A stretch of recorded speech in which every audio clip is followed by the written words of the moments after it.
Bismillahirrahmanirrahim. Assalamualaikum warahmatullahi wabarakatuh.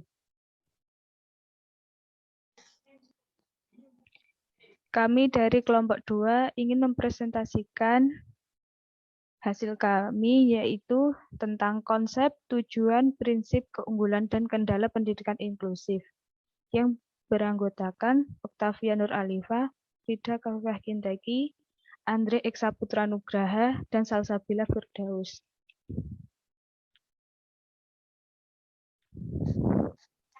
Yang pertama, pendahuluan. Pendidikan inklusif merupakan layanan yang memberikan kesempatan kepada semua anak untuk mendapatkan pendidikan di sekolah umum bersama anak-anak lainnya.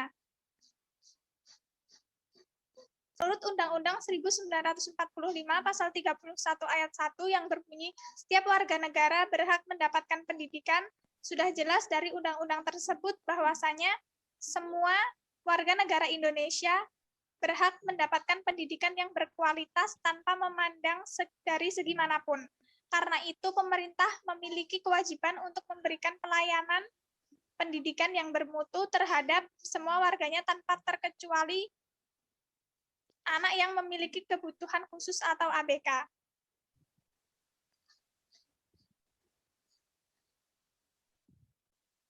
Konsep pendidikan inklusif. Pengertian pendidikan inklusif. Pendidikan inklusif adalah pendidikan yang menyetarakan semua anak secara bersama-sama dalam suatu proses pembelajaran dengan layanan pendidikan yang layak dan sesuai dengan kebutuhan individu.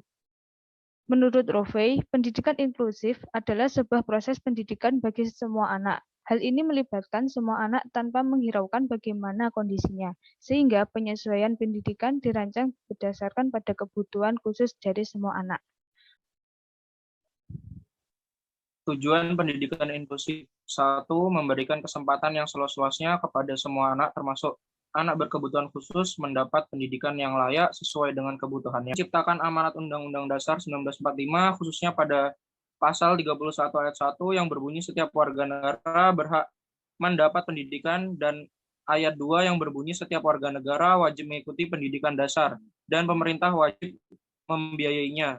UU nomor 20 tahun 2003 tentang Sistem Pendidikan Nasional, khusus pasal 5 ayat 1 berbunyi, setiap warga negara mempunyai hak yang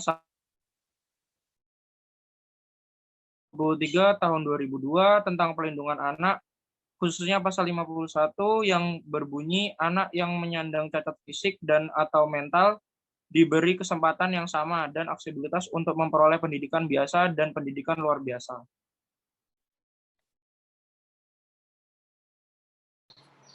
Prinsip pendidikan inklusif.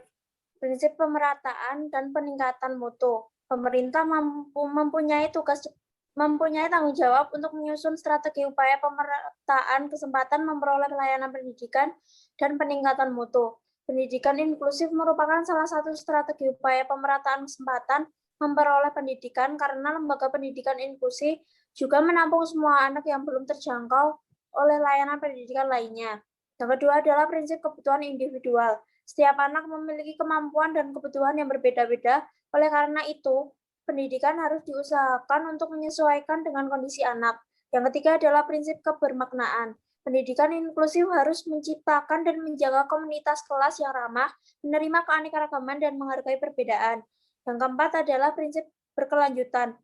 Pendidikan inklusif diselenggarakan secara berlanjut pada semua jenjang pendidikan, dan yang terakhir adalah prinsip keterlihatan. Penyelenggaraan pendidikan inklusif harus melibatkan seluruh komponen pendidikan terkait.